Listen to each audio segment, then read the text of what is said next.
Hello kids, I hope you're doing well. Today we'll be starting off with May-June 2023 variant 1-2. We are done with variant 1-3. बच्चों की जो paper था इसमें भी जो ए ग्रेड था वो 29 पे बन रहा था. सो डेफिनेटली आप लोगों की जो पेपर की करने की जो कैपेसिटी है वो इतनी रखें कि 33-34 मार्क्स आ रहे हों. हर पेपर में अराउंड 3-4 क्वेश्चन ट्रिकी होते हैं. Other than that questions are very easy और इजीली होते हैं.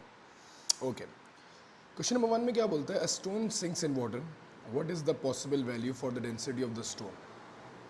अच्छा, वाटर की डेंसिटी हम लोगों को पता है बेटा 1000 kg पर मीटर क्यूब होती है. ठीक है, ये कांस्टेंट वैल्यू है, ये आप लोगों ने अपनी जो है एस्टिमेशंस में याद की हुई है. इसको हम लोग 1 × 10⁻³ भी लिख सकते हैं. तो इससे ऊपर जो भी वैल्यू होगी वो डेंसिटी का स्टोन जो है वो सिंक कर जाएगा, इससे कम वाला सिंक करेगा. अच्छा, एक ऑप्शन सी और डी मैंने काट दिए क्योंकि ये यूनिटी ठीक नहीं है. ठीक है, और इन दोनों में सिर्फ यही बी जो है दैट इज़ बेसिकली 2000 और ये 800 बन रहा है. तो B is the correct answer क्योंकि उसकी डेंसिटी जो है वाटर की डेंसिटी से ज़्यादा है बी में, तो डेफिनेटली वो सिंक कर जाएगा. अच्छा जी, क्वेश्चन नंबर 2 में क्या बोलता है? GM gigametre, terametre, micrometre. Giga is 10⁻⁹, tera 10⁻12, micro 10⁻⁻6, pico 10⁻⁻12. Largest कौन सी है, स्मॉलेस्ट कौन सी है? डेफिनेटली बेटा टेरा लार्जेस्ट है और पीको स्मॉलेस्ट है, इसमें तो कोई वो नहीं है. D is the correct answer, ये भी आप लोगों ने याद की है. Two measurements for the solids spheres are shown, these values are excuse me, these values are used to determine the density of the sphere. What is the percentage uncertainty of the density? अच्छा, percentage uncertainty निकालने के लिए हम लोग सबसे पहले देखो ना, डेंसिटी का फॉर्मूला हमारे पास क्या था? Density is equals to mass per unit volume था. ठीक है जी, वॉल्यूम निकालने के लिए सबसे पहले density is equals to mass volume, क्योंकि सिंस सॉलिड स्फेयर है तो 4πr³ हो जाएगा. और हमारे पास अगर डायमीटर दिया हुआ है तो diameter divide by 2 is basically radius. तो जो मेरा फॉर्मूला बन जाएगा वो density is equals to mass over 4πd/2³. That will be density is equals to mass over 4πd³ / 2. तो बेसिकली डेंसिटी डिपेंड करेगी मास ओवर डायमीटर क्यूब पे, क्योंकि बाकी सारी चीज़ें तो कांस्टेंट है, इनको लिखने की तो कोई ख़ास हमें रिक्वायरमेंट नहीं होती. अच्छा, अगर हम बात करें परसेंटेज अनसर्टिनिटी की, तो परसेंटेज अनसर्टिनिटी ऑफ डेंसिटी निकालने के लिए हम लोगों को दोनों की क्वांटिटीज़ की परसेंटेज अनसर्टिनिटी को ऐड करना पड़ेगा. सो फ्रैक्शनल अनसर्टिनिटी मास की जो होगी वो हमारे पास हो जाएगी divided by value of mass multiplied by plus the 3 times, क्योंकि पावर 3 है तो 3 times change in d/d multiplied by 100. ठीक हो गया जी. ओके गाइस, तो निकाल लेते हैं, हमारे पास वैल्यू निकाल लेते हैं. Change in mass 0.1 divided by 32.5 multiplied by 100 plus 3 times change in D 0.04 divided by 1.87 multiplied by 100. Okay जी, 0.1 divided by 32.5 multiplied by 100 plus 3 times of 0.04 divided by 1.87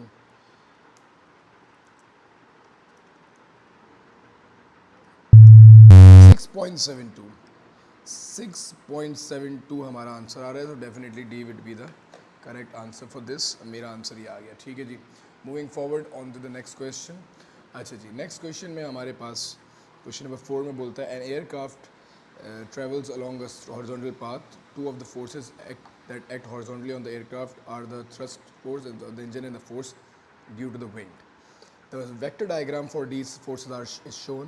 Which vector represents the resultant horizontal force acting on the aircraft due to these two forces?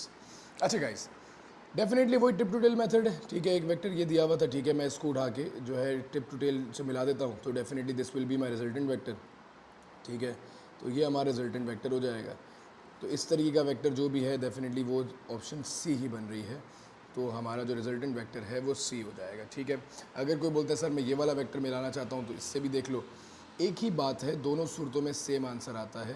अगर इस vector को आप जो है यहाँ मिलाओगे definitely still जो जो हमारा रिजल्टेंट बनेगा टिप टू टेल से वो अभी भी वही बनेगा। तो C all cases will be the correct answer. Okay, question number 5 पे मूव करते हैं। ठीक है जी, the ball travels from the point X to point Y around a semi circular track of radius 1 metre. ठीक है जी, एक्स टू वाई मूव कर रहा है, सेमी सर्कुलर ट्रैक है। What is the displacement of the ball from x to y? A displacement shortest possible distance, so definitely displacement would be like this. So common sense इस्तेमाल करो यार, displacement अगर ये radius 1 है तो 2 metre की displacement होगी ना यार, 1 + 1 2 मीटर की डिस्प्लेसमेंट होगी, और ये कहाँ है, 2 मीटर्स ड्यू साउथ है, तो इसका आंसर जो हो जाएगा बी हो जाएगा। That's for question number 5। अच्छा,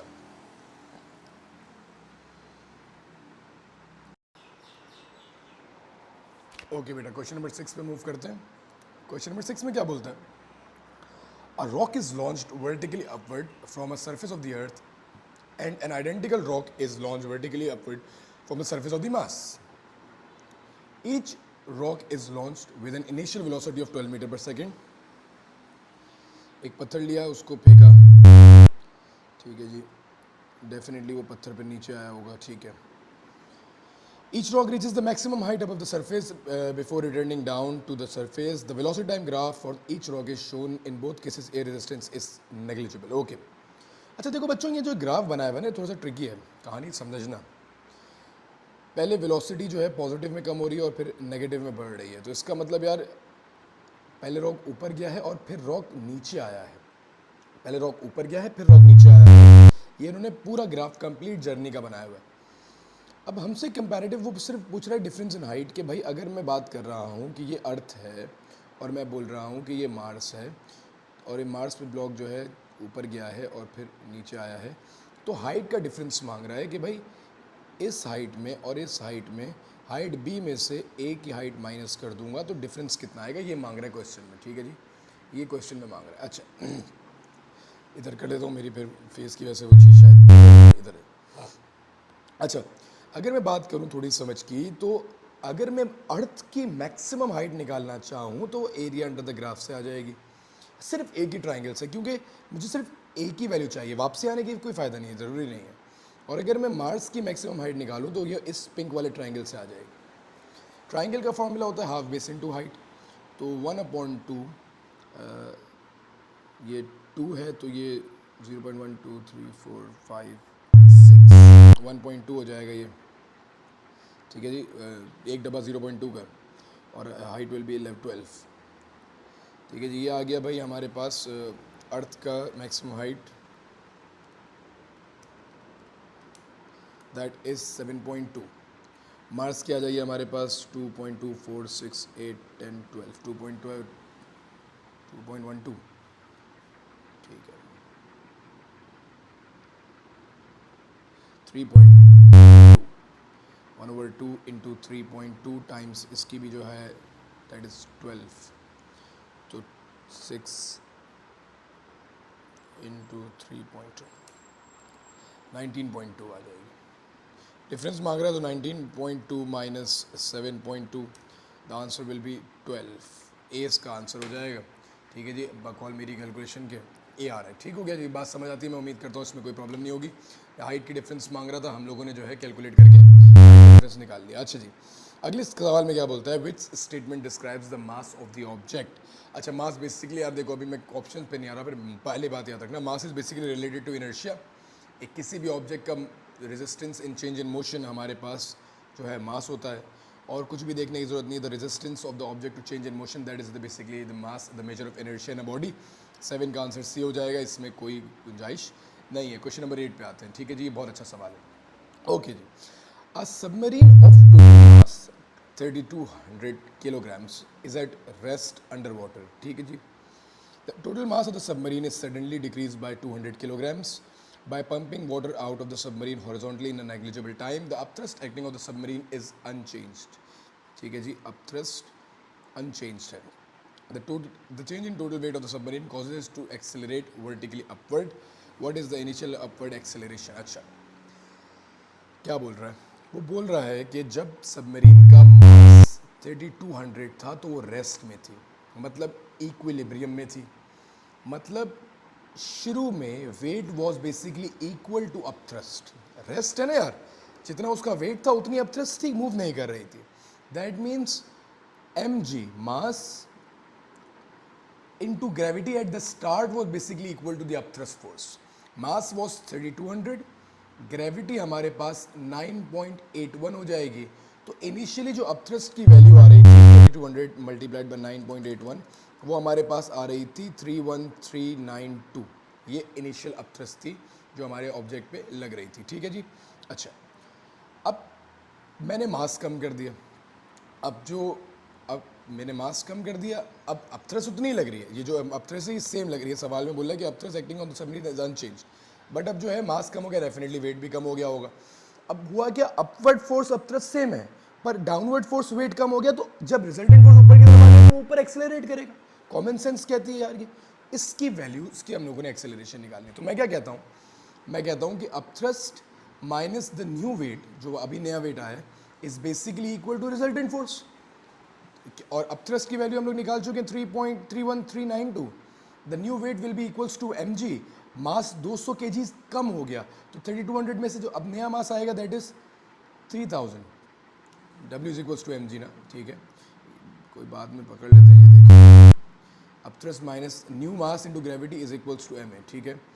ग्रेविटी इज 9.81, अब मास इज स्टिल 3000, हम नया ही लेंगे और हमें एक्सेलरेशन का मैग्नीट्यूड निकालना है। पूरी चीज़ को एज इट इज़ आपने प्लग इन कर देना है, 92 माइनस 3000 मल्टीप्लाइड बाय 9.81, ठीक है जी, डिवाइडेड बाय 3000। तो हमारी एक्सेलरेशन का मैग्नीट्यूड आ रहा है 0.654, एग्जैक्ट आंसर आ रहा है बी, ठीक है जी। मैं उम्मीद करता हूँ इसमें कोई प्रॉब्लम नहीं होगी, इट्स अ गुड क्वेश्चन। अच्छा, the box in air slides with increasing speed down the rough slope from point P to Q, नीचे आ रहा है, ठीक है जी, और speed increase that means it's accelerating. The slope exerts a constant frictional force on the block, ठीक है, फ्रिक्शनल फोर्स लग रही है इस पर, वो कांस्टेंट है, ठीक है, फ्रिक्शन जो लग रही है दैट इज कांस्टेंट, जो सरफेस लगा रही है फ्रिक्शन, ठीक है। As the box move from P to Q there are changes in magnitude of acceleration and total resistive force acting on it, which were the changes. अच्छा, on a moving body that is moving on the surface, दो resistive forces होती हैं। तो total resistive force जो होती है basically वो दो फोर्सेस का सम होती है। सबसे पहले एक तो हमारे पास जो है फ्रिक्शनल फोर्सेस, और दूसरा जो एयर रेजिस्टेंस लग रही होती है। कॉमन सेंस क्या कहती है कि भाई जब हमारी स्पीड बढ़ रही है, एक्सेलरेशन हो रही है, तो एयर रेजिस्टेंस डेफिनेटली उसका मैग्नीट्यूड भी हम पे बढ़ रहा होगा। जब इस एक्सेलरेशन हो रही है, स्पीड बढ़ रही है, तो एयर रेजिस्टेंस का मैग्नीट्यूड भी बढ़ रहा होगा। जब एयर रेजिस्टेंस बढ़ रही होगी तो डेफिनेटली टोटल रेजिस्टिव फोर्स बढ़ रही होगी, क्योंकि एक भी फोर्स बढ़ेगी तो टोटल पे तो फर्क आएगा ना। तो ये तो दोनों ऑप्शन हो ही नहीं सकते डिक्रीज वाले, क्योंकि टोटल रेजिस्टिव फोर्स इंक्रीज हो रही है। तो यहाँ तो सी ऑप्शन होगा या डी होगा। अब कहानी बड़ी सिंपल है। अगर मैं कह रहा हूँ कि रेजिस्टिव फोर्स बढ़ रही है, बैकवर्ड फोर्स बढ़ रही है, तो डेफिनेटली जो फॉरवर्ड रिजल्टेंट फोर्स है उसका मैग्नीट्यूड कम हो रहा है। फिर से सुनना मेरी बात, मैं एक ऑब्जेक्ट के गिरने की बात समझाने के एतबार से मैं कह रहा हूँ यार, शुरू में उसका वेट 200 न्यूटन्स था, उसके ऊपर अपवर्ड फोर्स 10 न्यूटन्स थी, रेजिस्टिव फोर्स बढ़ के जो है अब उसके ऊपर 50 न्यूटन्स हो गई, वेट अभी भी उसका 200 न्यूटन्स है। तो शुरू में जो रिजल्टेंट फोर्स थी वो 190 न्यूटन थी, अब रिजल्टेंट फोर्स 150 न्यूटन है। Although still there is a resultant force, object will be accelerating, will definitely be accelerating. I am not saying it is slowing down, it is still speeding up, but since the magnitude of the resultant force is decreased, I can clearly say कि भाई magnitude of resultant force जब कम हो गया तो acceleration का magnitude भी कम हो जाएगा, क्योंकि F is equals to m है। अगर resultant force का magnitude कम होगा तो acceleration का magnitude भी कम हो जाएगा। तो इसका आंसर जो है वो डी हो जाएगा। It's a good question. अक्सर बच्चे सी लगा देते हैं, उसकी वो पता क्या कन्फ्यूजन ये है कि भाई वो समझते हैं मैग्नीट्यूड ऑफ एक्सेलरेशन बढ़ रहा है क्योंकि ऑब्जेक्ट स्पीड अप हो रहा है। अरे ऑब्जेक्ट के स्पीड अप होने का मतलब है स्पीड का मैग्नीट्यूड बढ़ना। Acceleration to increasing decreasing uniform कैसी भी हो सकती है ना, उसको तो थोड़ा समझना पड़ेगा कि सवाल में वो पूछ रहा है किस चीज़ को। तो एक्सेलरेशन का मतलब तेज होना तो होता है, पर एक्सेलरेशन के डिक्रीज होने का मतलब स्लो होना नहीं होता है। स्टिल कि एक्सेलरेशन के डिक्रीज होने में ऑब्जेक्ट अभी भी तेज हो रहा है, but the rate of change of velocity is decreased. Okay, question number 10. Two balls x and y approach each other along the same straight line and collide. The collision is perfectly elastic. Their initial speeds are ux and uy respectively. After collision, they move apart with speed vx and vy respectively. Their distance directions are shown. Which equation is correct? Acha, guys, a perfectly elastic collision definitely relative speed of approach is equals to relative speed of separation. आते वक्त अगर opposite direction में relative speed of approach add हो जाती है और जाते वक्त भी ऑपोजिट डायरेक्शन में तो रिलेटिव स्पीड ऑफ सेपरेशन भी जो है ऐड हो जाएंगी. ठीक है जी. तो relative speed of approach is equals to relative speed of separation. इनका आंसर ये हो जाएगा. क्वेश्चन नंबर 10 हो गया. ठीक हो गया. अच्छा जी.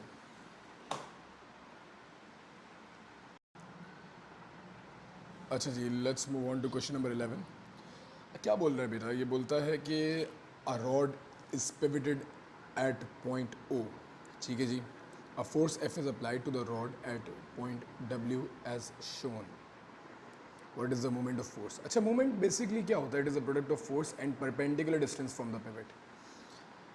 तो डेफिनेटली ये वाली फोर्स जो है ना, ये 90 डिग्री पे नहीं लग रही.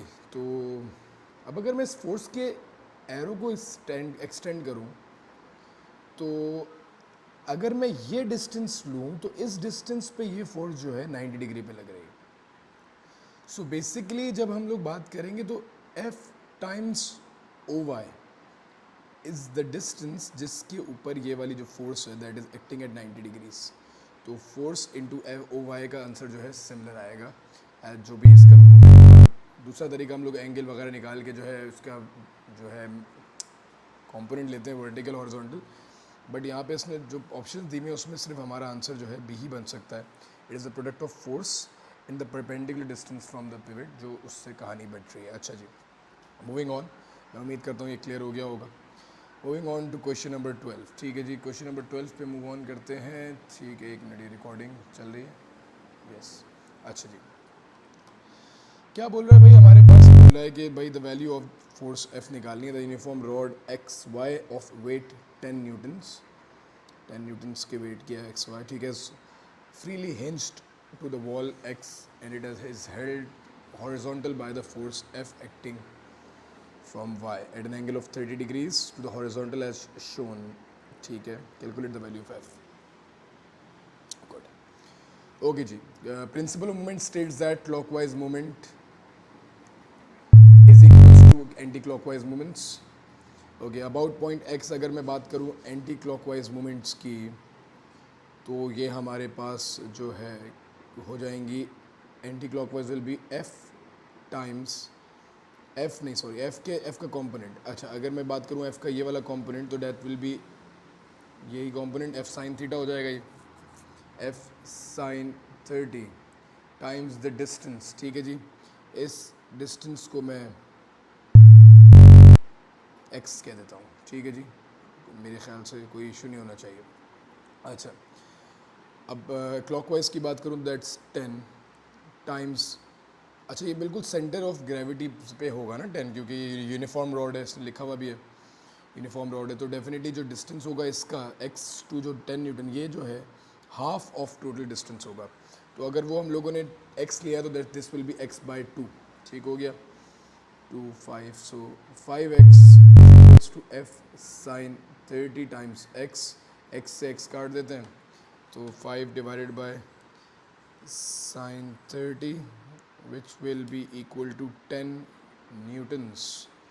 सो मेरी जो आंसर आ रहा है दैट इज़ 10 न्यूटन्स. एफ की वैल्यू 10 न्यूटन्स आ रही है. ठीक है जी. Moving forward. Two solid cubes x and Y are made from the material of same density. ठीक है जी. सेम डेंसिटी से बनाए गए. Cube X has twice the mass of cube Y. Cube x has sides of length x, cube y has sides of length y. What is the ratio of x to y? बड़ा ही मतलब common sense को utilise करते हुए सवाल को solve करते हैं. भाई density mass per unit volume होती है. ठीक है जी. जो कि डेंसिटी ऑफ x और डेंसिटी ऑफ y जो है बिल्कुल सिमिलर है. ठीक है. ये सवाल में बताया हुआ है. मास ऑफ x क्या बोलता है कि the cube x has twice the mass of cube y. तो अगर क्यूब x का मास ट्वाइस होगा तो क्यूब y के बराबर हो जाएगा. ठीक है जी. Cube X has twice the mass of cube Y, तो cube X has twice the mass of cube Y, ठीक है। हाँ ठीक है ठीक है। अच्छा जी, अब मैं बात कर रहा हूँ और बोल रहा है कि the cube X has sides of length X and cube Y has sides of length Y, ठीक है। तो mass of X divided by sides X cube is equals to mass of Y divided by sides Y cube. Cube X has twice the mass of cube Y, cube X का mass जो है twice है cube Y से, तो definitely M x की value जो है M Y की वैल्यू जो है 2 टाइम्स एम एक्स हो जाएगी, ठीक है। नहीं, मैं थोड़ा उल्टा कर दिया। Cube X has twice the mass of cube Y, इसका मतलब क्यूब वाई का मास जब डबल होगा तो वो क्यूब एक्स के मास के बराबर हो जाएगा, ठीक है। ठीक है, तो क्यूब वाई का मास जब डबल होगा तो वो क्यूब एक्स के मास के बराबर हो जाएगा। एम एक्स जो मास ऑफ एक्स है वो जो है तकरीबन एम वाई से डबल है, मास ऑफ वाई से डबल है, ठीक है। तो मैं एम एक्स की जगह पे जो है ये लगा रहा हूँ 2 times M Y over X cube is equals to M Y over Y cube, ठीक है जी। क्रॉस मल्टीप्लाई करते हैं, हमें एक्स ओवर वाई की वैल्यू चाहिए, एम वाई से एम वाई कट जाएगा तो 2 is equals to X cube over Y cube, cube root ले लेते हैं, ठीक है जी। तो हमारे पास cube root of 2 is equals to X over Y आ जाएगा, तो 1.259 दैट इज़ 1.26, तो ये हमारा इसका आंसर आ रहा है, ठीक है। मैं उम्मीद करता हूँ ये बात क्लियर हो गई होगी। थोड़ी सी इसमें जो है इसने एक ट्रिक दी थी, दैट्स इट, और कोई इसमें मुश्किल नहीं। ओके जी, question number 14। A U-shaped glass tube contains liquid of density 2000 kg per meter cube as shown. What is the difference in pressure due to the liquid between levels P and Q? अच्छा, difference in pressure between levels P and Q due to liquid, ठीक है। अच्छा, difference in pressure के लिए difference in height चाहिए होती है। Common sense है, pressure is equals to rho G H, density 2000 है, ग्रेविटी 9.81 है। हमें ये नहीं पूछ रहा कि डिफरेंस इन प्रेशर है, बस ये पॉइंट्स में पूछ रहा है। तो इनके बीच की हाइट का डिफरेंस जो है 4 सेंटीमीटर है, तो सेंटीमीटर को मीटर में कन्वर्ट कर दो, that's it. 2000 multiplied by 9.81 multiply by 4 into 10⁻², तो हमारा आंसर जो है 784 which is equal to 780 pascals आ जाएगा, ठीक है। तो रो जी एच का फॉर्मूला है डिफरेंस इन हाइट, हम लोग अब maximum height minus minimum minus कर देंगे, तो रो जी एच मेरे ख्याल से इसके ऊपर ऐसा सच प्रॉब्लम नहीं होनी चाहिए। ओके जी। A steam turbine is used to drive a generator. The input power to the turbine is P1 and the output power is PO.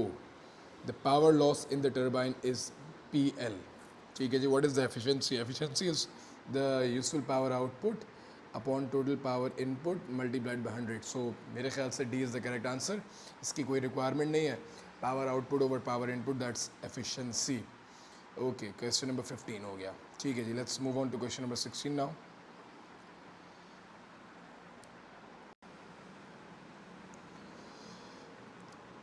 A variable force is applied to ensure that constant power is supplied to the train, ठीक है जी। Power supply to the train constant है। Which graph best shows the variation of the force applied with the velocity of the train. अच्छा, since हम लोग को पता है बेटा कि power is equals to F V, ठीक है जी। फॉर्मूला पढ़ा था हम लोगों ने फोर्स और वेलोसिटी का रिलेशनशिप पावर से। अब वो बोल रहा है कि पावर कांस्टेंट है, तो अगर फोर्स कांस्टेंट है दैट मीन्स अगर मैं फोर्स का रिलेशनशिप निकालूं तो force will be equal to power over velocity. Since ये कांस्टेंट है तो पावर फोर्स जो है इस ऐसी कंडीशन में is inversely proportional to velocity. होता क्या है कि अब बच्चों को इन्वर्स का बेसिक ग्राफ नहीं पता होता कि भाई अगर वो डायरेक्टली ग्राफ अमूमन क्या करता है, अगर वो ये बना देता या सॉरी अगर वो यहाँ पे ये लिख देता फोर्स ओवर 1/v, ठीक है, तो 1/v से तो स्ट्रेट लाइन ग्राफ था, ये बिल्कुल सही ग्राफ होता। पर अगर यहाँ पे 1/v लिखा होता, बट सिंस यहाँ v लिखा हुआ है तो दैट मीन्स फोर्स का इन्वर्स रिलेशनशिप है, और इन्वर्स का ग्राफ हमेशा इस तरीके से बनता है लाइक दिस कि भाई जब फोर्स कम हो रही होगी तो वेलोसिटी बढ़ रही होगी, इन्वर्स रिलेशनशिप है। तो ये माइंड में रखिएगा चीज़ों को। अच्छा, question number 17। A block is released from rest and slides a distance x down the straight slope. The slope is at an angle theta to the horizontal. The slope is frictionless and air resistance is negligible. The acceleration of the free fall is g, which expression gives the final speed of the block. अच्छा भाई wait का एक component होगा जो कि ये वाला component होगा जिसको डाउन द स्लोप लेके जा रहा होगा, that will be W sine theta, ठीक है। तो एम जी साइन थीटा जो होगा that will be equal to the resultant force that is M A, क्योंकि कोई रेजिस्टिव फोर्सेस नहीं है, ना फ्रिक्शन है ना ये रेजिस्टेंस है। अच्छा तो हमारे पास मास से मास कट गया, जो हमारी एक्सेलरेशन है that is equals to G sine theta, ठीक है, दैट इज ठीक है जी साइन थीटा में रहने देता है। अच्छा अब मैं बात करूं कि मुझे फाइनल वेलोसिटी फाइनल स्पीड की जो है ऑफ द ब्लॉक चाहिए, मैं इक्वेशन ऑफ मोशन यूज़ करता हूँ V square is equals to U square plus 2as। अच्छा यहाँ से यहाँ तक का डिस्टेंस हमें x दिया हुआ है, ठीक है, तो डिस्प्लेसमेंट जो होगी हमारे पास x हो जाएगी। इनिशियल हमारे पास जो स्पीड है ब्लॉक की द रिलीज फ्रॉम रेस्ट, ठीक है, तो इनिशियल स्पीड भी जीरो दी हुई है, ठीक है, तो मेरे ख्याल से कोई इशू बचा ही नहीं। V square is equals to ये ज़ीरो हो जाएगा, टू एक्सेलरेशन हम लोग ऑलरेडी निकाल चुके हैं जी साइन थीटा और डिस्प्लेसमेंट x हो जाएगी, तो v will be equal to the root of 2g sine theta x, तो 2g साइन थीटा, ठीक है, 2g साइन थीटा x ये आ जाएगा हमारे पास, b will be the correct answer, जो इसकी इक्वेशन आ जाएगी फाइनल वेलोसिटी की। मैं उम्मीद करता हूँ ये बातें यहाँ तक क्लियर हो जाएंगी। अच्छा जी, moving forward let's move on to the next part, what is meant by the spring constant of the spring. अच्छा स्प्रिंग कांस्टेंट क्या था, F इक्वल्स टू kx, तो spring constant was basically force per unit extension, force per unit extension that's, वो तो वैसे भी याद ही होता है, तुम लोगों ने सबने पढ़ा हुआ है, नोट्स में भी लिखा हुआ है, फोर्स पर यूनिट एक्सटेंशन जो है हमारे पास स्प्रिंग कांस्टेंट हो जाएगा। A child holds a thin metal wire that is attached to the kite. The graph shows how the extension of the wire varies with the tension. The gust of wind increases the tension from 100 to 150 newtons. What is the change in elastic potential energy caused by the gust of wind? अच्छा elastic potential energy का change निकालना है, half fx, ठीक है जी, final minus initial change हो जाए आ जाएगा। Force extension graph है बेटा, तो फाइनल जो हमारे पास होगा that will be the area of the complete triangle, ठीक है, 1/2, force is 150, extension is 0.45 half, और initial 1/2, force is 100 and at that time the extension is 0.30। मैं उम्मीद करता हूँ क्लियर हो रही होगी, थोड़ा सा गलत लिख रहा हूँ, गंदा लिख रहा हूँ, बट चलो ठीक है। मैंने बेसिकली पूरे में से इसको माइनस करना है, half into 150 times 0.45 minus half,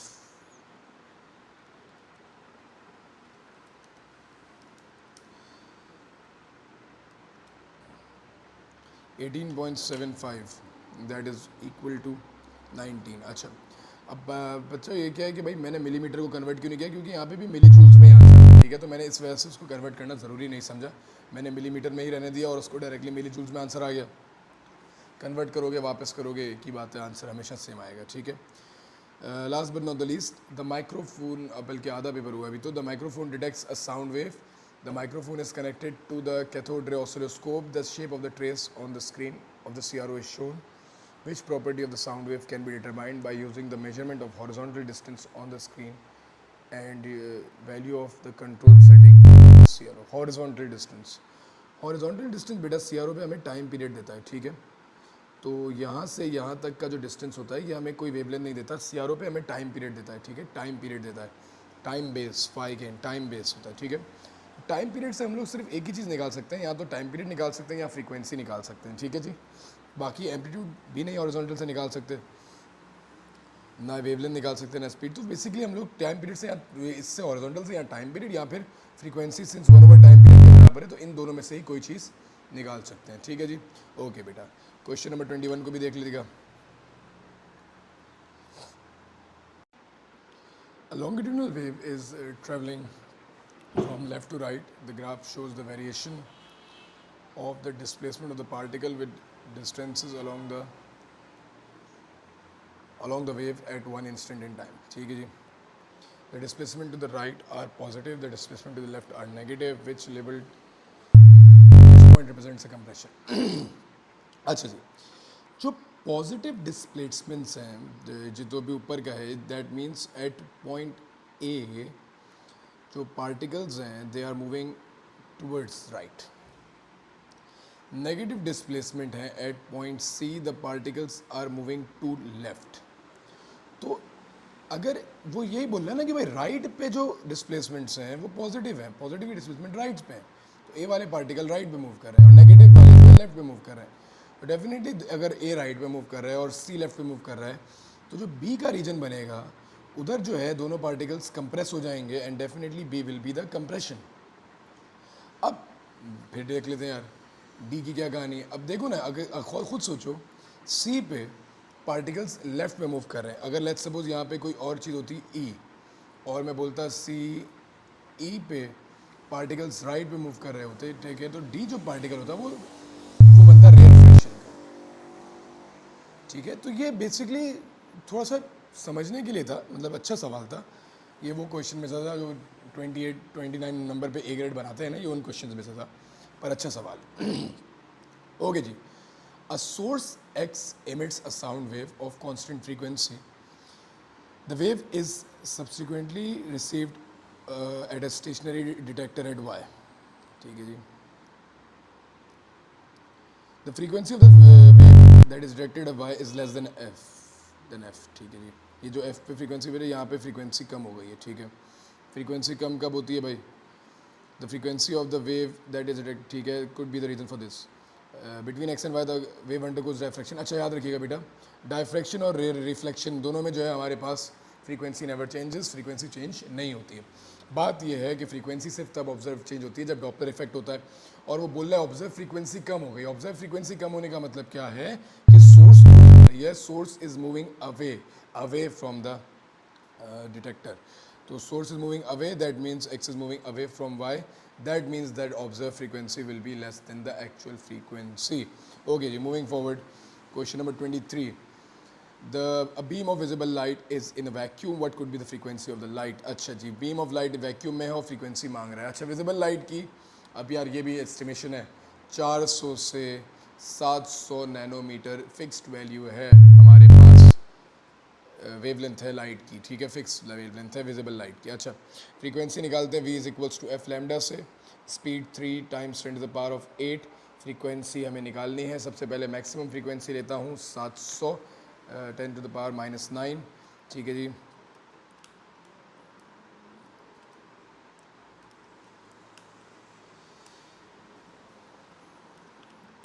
तो ये आ रही है हमारे पास 4.3 इंटू 10 टू पावर 14. ये मैंने पहले मैक्सिमम से निकाली, अब मैं मिनिमम से निकाल रहा हूँ. मिनिमम वेवलेंथ से निकाल रहा हूँ. 3 times 10 to the power 8 is equals to frequency, और अब मैं लग रहा हूँ 400 टाइम्स 10 टू द पावर -9. अच्छा जी, डायरेक्ट रख देते हैं. ये आ रही है बेटा 7.5 10 टू द पावर 14. ठीक है जी. इन दोनों वैल्यूज़ के बीच में कौन सी वैल्यू लाई करती है? क्लियरली बेटा डी लाई कर रही है. D will be the answer, क्योंकि अच्छा ये वैल्यू याद होनी चाहिए, ये नोट्स में भी मैंशनड है, ये सबको बताई थी, तो ये वैल्यू याद रखिएगा और डेफिनेटली फिर आंसर आ जाएगा. ठीक हो गया जी. Okay, question number 24. A vertically polarized beam of light of intensity I naught is incident normally to the polarizing filter. The transmission axis of the filter is 45 degrees to the vertical. The beam of light is transmitted by the filter and then incident normally to the second filter. The transmission axis of the second filter is horizontal. What is the intensity of the beam of light after transmission through the second filter? अच्छा, okay guys, simple statement है. सबसे पहली देख लेते हैं. Vertically polarise light है. ठीक है,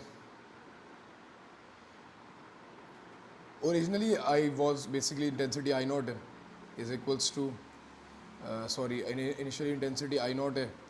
मैं इसको इधर की इंटेंसिटी को I1 और इसकी इंटेंसिटी को I2 का नाम देता हूँ. I1 निकालने के लिए I नॉट कॉस स्क्वायर 45. ठीक है, कॉस स्क्वायर 45 तो नहीं, कॉस 45 का होल स्क्वायर कर सकते हैं. Cos 45 squared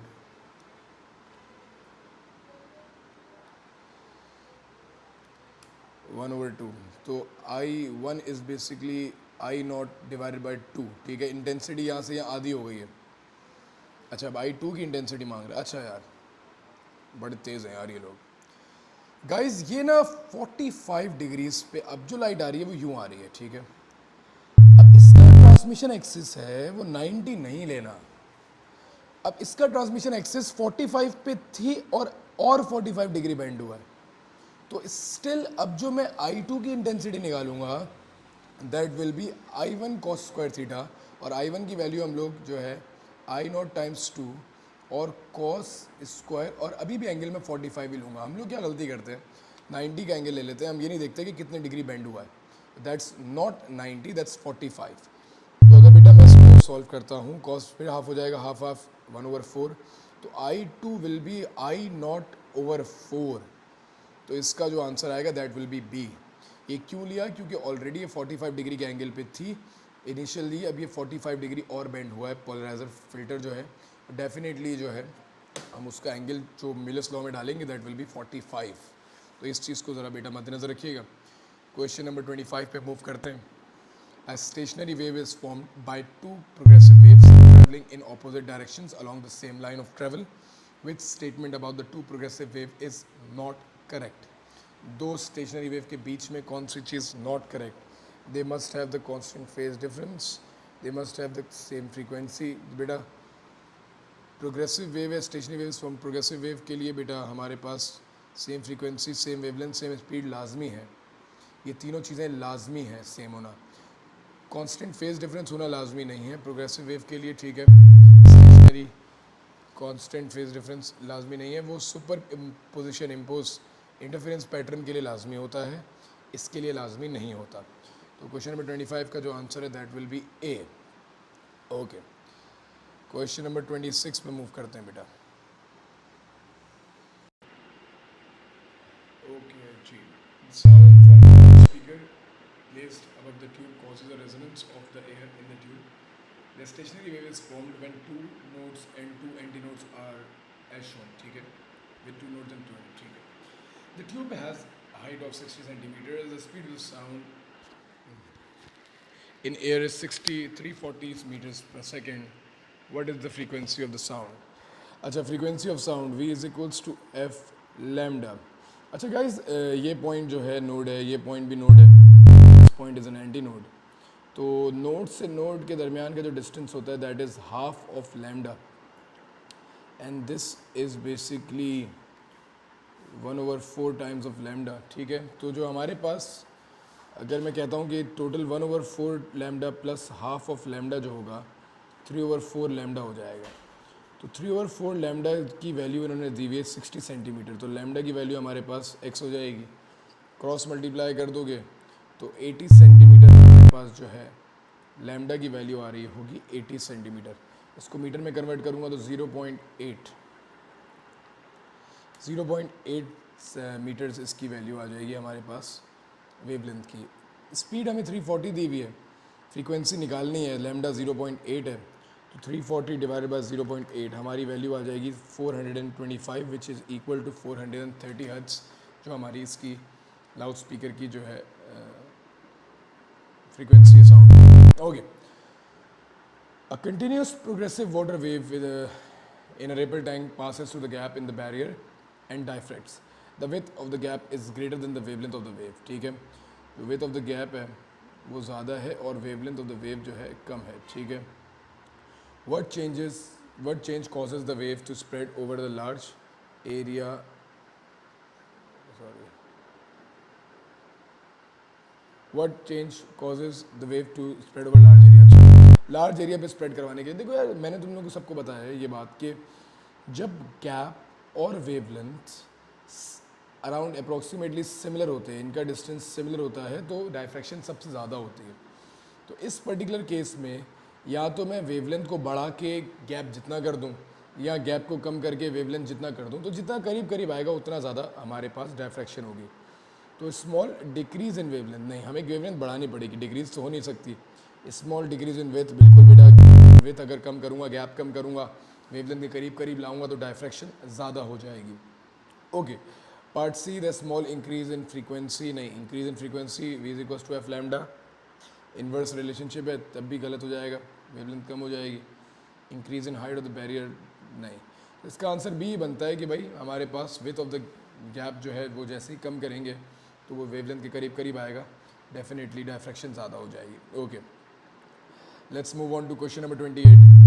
diagram shows a view from the above of double slit interference demonstration. ठीक है जी, L is the monochromatic light source, ठीक है, सही है, एल एक मोनोक्रोमेटिक लाइट सोर्स है। The intensity I at point on the screen with the centre of the fringe pattern, centre of, यहाँ पे हमारे पास इंटेंसिटी को आई का नाम दिया हुआ है, ठीक है जी, ये इंटेंसिटी आई है। डेफिनेटली बेटा जो हमारे पास एक वेव यहाँ पे आके मीट करेंगी, जिसे कहते हैं कंस्ट्रक्टिव इंटरफेरेंस है, इंटेंसिटी आई है।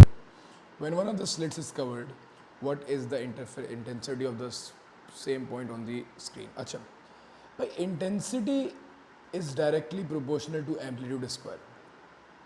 मैं कह रहा हूँ यार, जब अगर लेट्स सपोज ये वाली जो लाइट है रेड वाली मेरी, इसके एम्पलीट्यूड ए है, इस पिंक वाली लाइट का भी एम्पलीट्यूड ए है, तो इधर जो है हमारे पास एम्पलीट्यूड 2a हो जाएगा, ठीक है ना, क्योंकि दोनों कंस्ट्रक्टिव इंटरफेरेंस है, सुपर इम्पोज करेंगे एक दूसरे पे, तो रिजल्टेंट एम्पलीट्यूड जो है वो 2a हो जाएगा। अगर मैं कह रहा हूँ मैं एक गैप को बंद कर दूँ, दैट मीन्स अब एम्पलीट्यूड सिर्फ जो है ए ही रह जाएगा, एक एम्पलीट्यूड जब इम्पोज ही नहीं होगा तो सुपर एक एम्पलीट्यूड आधा हो जाएगा।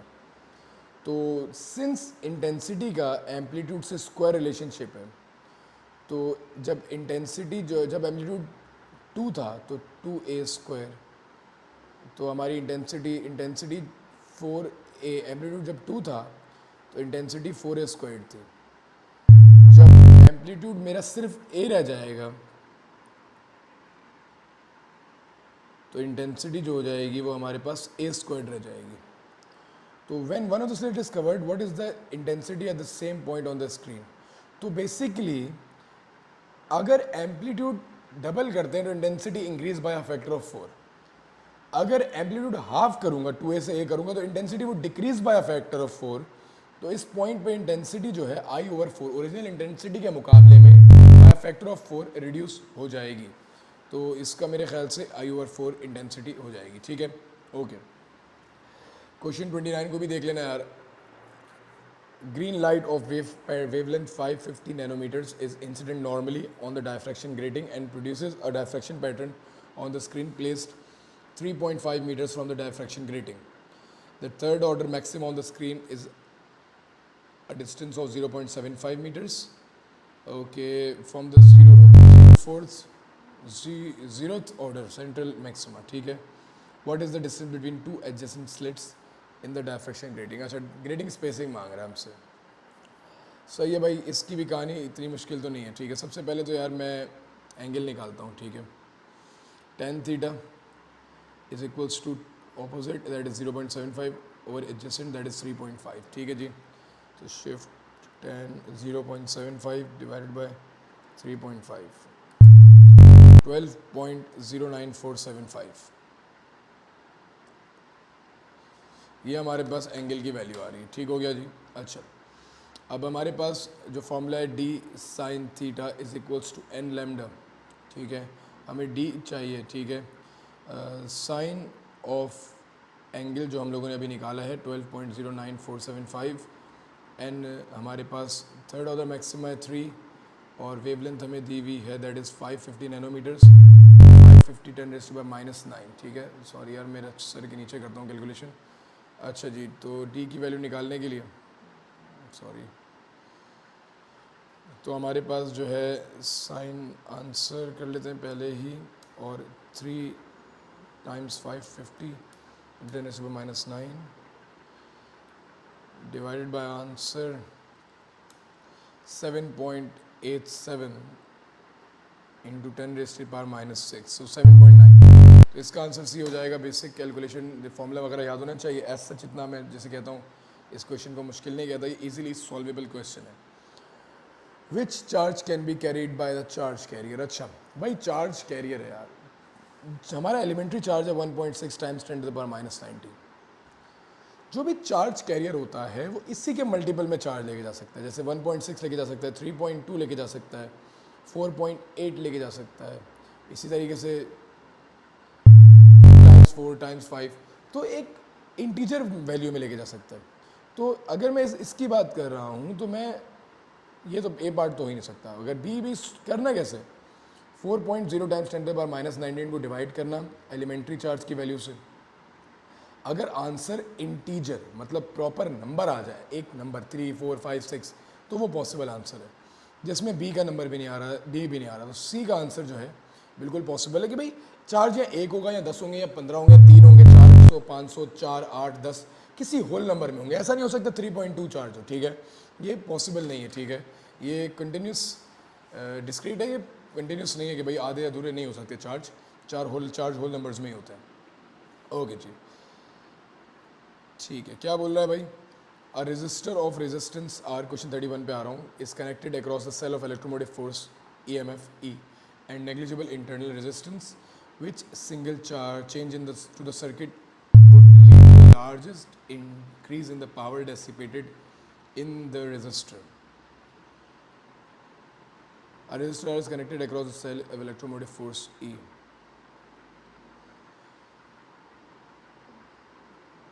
अच्छा, power is equals to VI, ठीक है, या power is equals to V²/R, या power is equals to I²R।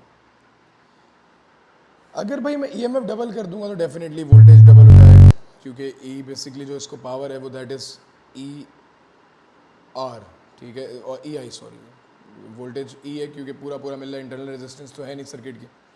अगर मैं डबल कर दूंगा तो पावर इस अकॉर्डिंग टू दिस पावर भी बढ़ जाएगी, अकॉर्डिंग टू दिस फॉर्मूला तब भी बढ़ जाएगी।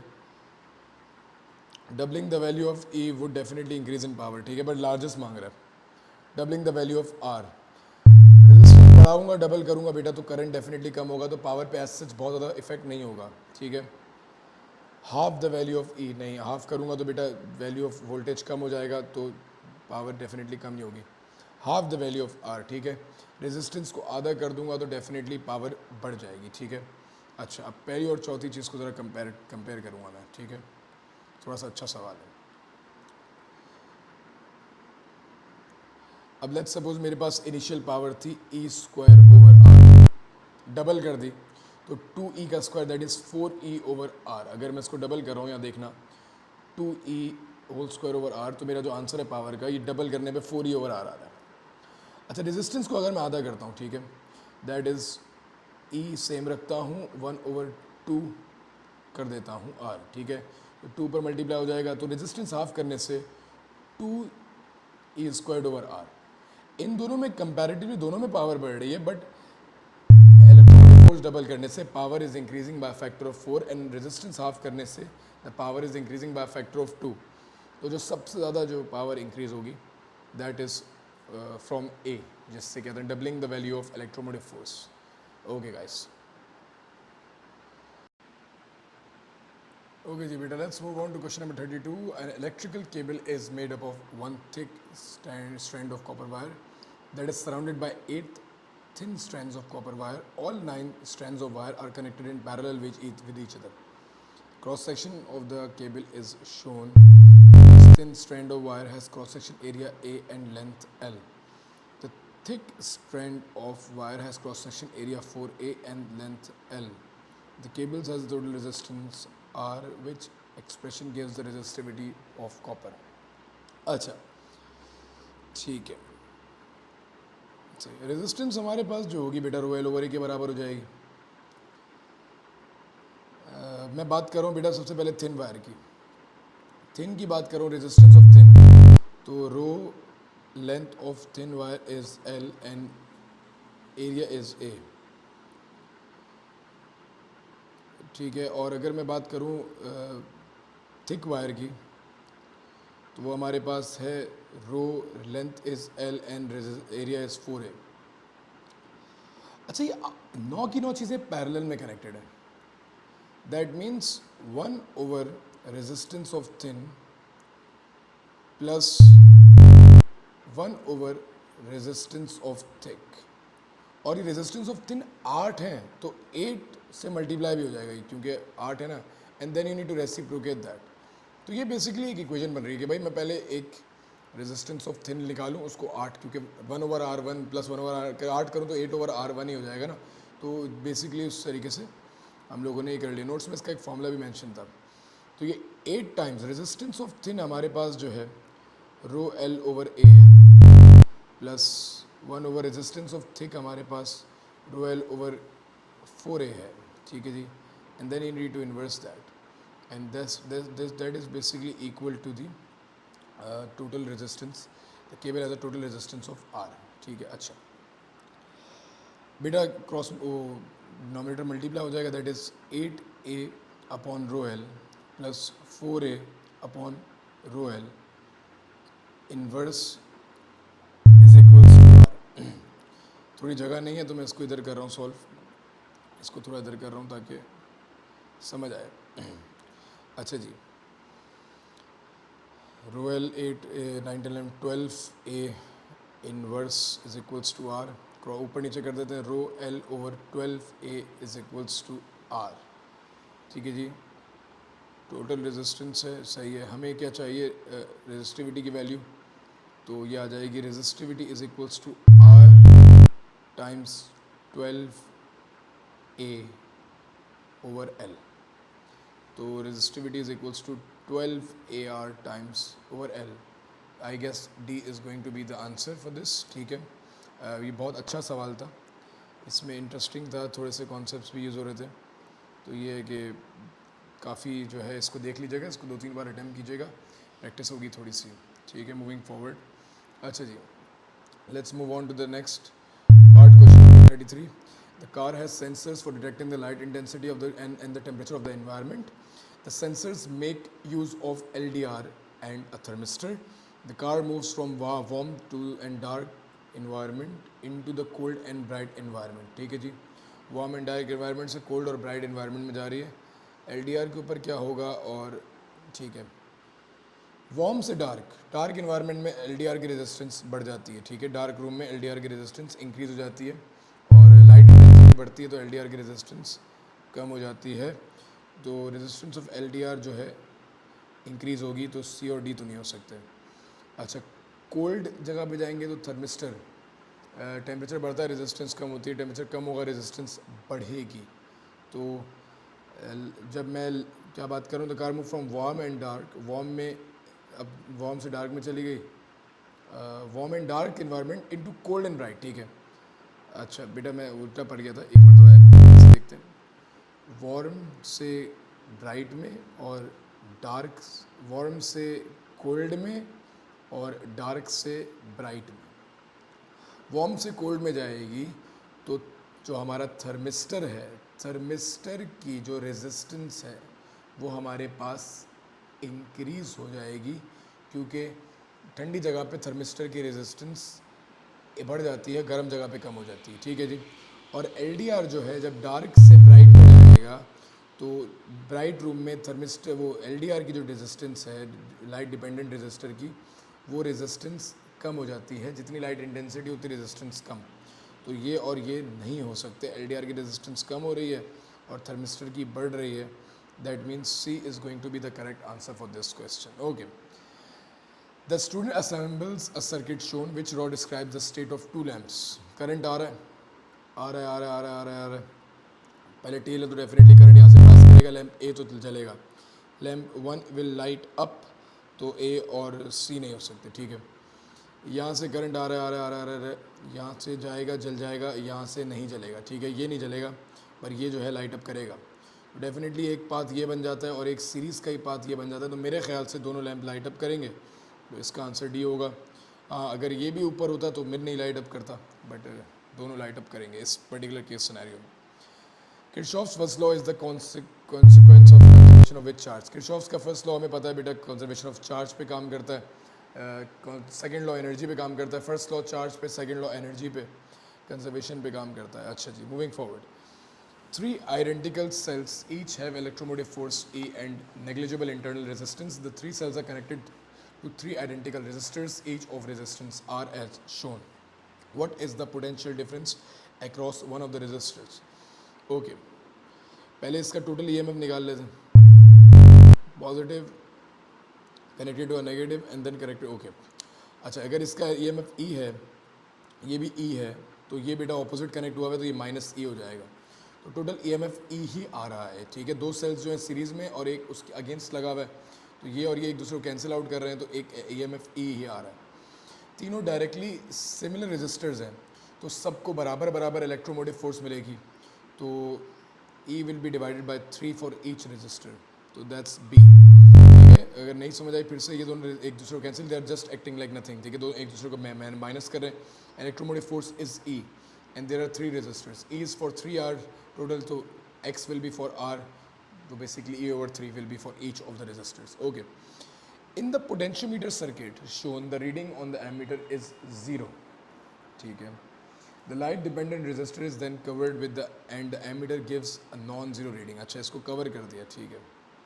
इसको कवर कर दिया, लाइट नहीं आ रही, इसको कवर करूँगा, डार्क हो जाएगा, इसकी रेजिस्टेंस बढ़ जाएगी, ठीक है। Which change could return the ammeter reading to 0। अच्छा, इसकी रेजिस्टेंस बढ़ जाएगी तो डेफिनेटली वोल्टेज भी बढ़ जाएगा, क्योंकि रेजिस्टेंस बढ़ेगी तो धक्का भी ज़्यादा चाहिए होगा, वोल्टेज बढ़ जाएगा। अच्छा बेटा, जब इसका वोल्टेज बढ़ जाएगा तो मुझे इसको नॉन ज़ीरो, वो ज़ीरो करने के लिए मुझे इसके पैरेलल में इसका वोल्टेज भी बढ़ाना पड़ेगा, ताकि इन दोनों का वोल्टेज जो है सेम हो जाए। जब दोनों का वोल्टेज सेम हो जाएगा तो डेफिनेटली उस पर्टिकुलर केस सिनेरियो में हमारे पास जो है वापस ज़ीरो रीडिंग आ जाएगी। तो इसका वोल्टेज बढ़ाने के लिए मुझे स्लाइडिंग कॉन्टैक्ट को लेफ़्ट पे मूव करना पड़ेगा, ताकि मैं इसके अक्रॉस पैरेलल में वोल्टेज बढ़ा सकूं और दोनों वोल्टेज सिमिलर आ जाएं।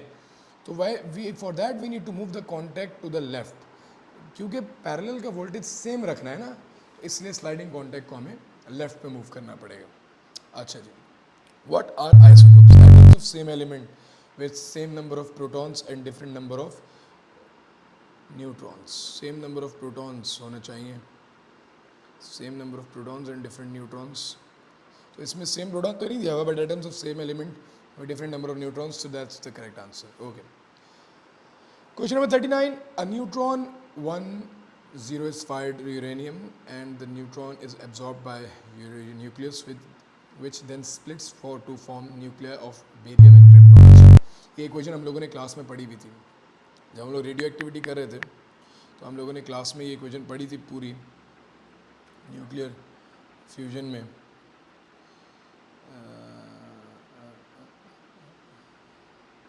कि यूरेनियम की जो है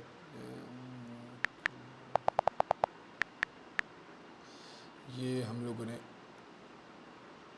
यहाँ पढ़ी थी, ठीक है, बेरियम और क्रिप्टॉन वाली, ठीक है। अब याद नहीं होगी, मैं सॉल्व करना भी सिखाता हूँ, बट हम लोगों ने ये सब चीज़ें क्लास में डिस्कस की हुई हैं। अच्छा चलो मैं दिखाता हूँ क्या करना है। भाई वो बोल रहा है कि भाई यूरेनियम है ना 235 और 92, इसमें एक न्यूट्रॉन को जो है मैंने बम्बार्ड किया है, तो ये दो चीज़ों में टूट गया। एक बेरियम बनाया इसने 141 और 56, और 7 क्रिप्टॉन बनाया 92 और 36, और 7 न्यूट्रॉन्स निकाले हैं। कितने निकाले हैं वो हमें नहीं पता, ठीक है। बैलेंस इक्वेशन होती है, हम ओ लेवल से IGCSE से ये काम कर रहे हैं, बैलेंस इक्वेशन फॉर्म कर रहे हैं बचपन से। तो डेफिनेटली जब हम लोग इनके 235 + 1 इज़ इक्वल्स टू 141 + 92 + x करेंगे तो x की वैल्यू हमारे पास 3 आ जाएगी। तो ये हमारे पास जो है एक बहुत ही बेसिक तरीका है कि भाई कितने न्यूट्रॉन्स निकले। बैलेंस इक्वेशन है, प्रोटॉन्स प्रोटॉन्स के बराबर होते हैं, न्यूट्रॉन्स न्यूट्रॉन्स के बराबर होते हैं, ठीक है। मोमेंटम कंजर्व रहता है। Okay ji, pi positive meson has a charge of +e, where e is the elementary charge. It consists of an up quark that is +2/3e and a one other quark, ठीक है, which could be the other quark in the pi positive meson. अच्छा बेटा, हमें पता है कि काफ़ी देर हो गई ना यार। अच्छा, पाई पॉजिटिव लास्ट क्वेश्चन है, चलो कोई बात नहीं, थैंक यू गाइस, इतना तुम लोगों ने सुन लिया, लास्ट तक पहुंच गए हो। अच्छा, +2/3e में मैं क्या ऐड करूं कि मेरा जो है +e आ जाए? तो मुझे बेसिकली +1/3e ऐड करना पड़ेगा, तो जो हमारे पास पॉजिटिव जो है 1 आ जाएगा। अब हमें बेटा ये याद होनी चाहिए कि जो हमारा एंटी डाउन क्वर्क होता है, down quirk is basically 1/3e negative, और एंटी डाउन जो हो जाएगा that will B 1/3e positive. तो ये ए एस का आंसर हो जाएगा। एंटी अब क्यों नहीं हो सकता, दैट्स -2/3 तो गलत हो जाएगा, बॉटम भी नहीं हो सकता, चार्म भी नहीं हो सकता। ये वैल्यूज़ याद कर लोगे तो मेरे ख्याल से हो जाएगा। That's so far so good, we are done with the paper. ठीक है, 2-3 सवाल इसमें अच्छे थे। ओवरऑल आई गेस के पेपर की डिफ़िकल्टी इतनी ज़्यादा नहीं होती बेटा, बट येट अगेन पेपर जो है जब आता है सामने तो इंसान थोड़ा घबरा जाता है। रिलैक्स होकर पेपर करना है, इंशाल्लाह you will be doing wonders, इंशाल्लाह मेरी दुआएं आप लोगों के साथ हैं। Take care guys.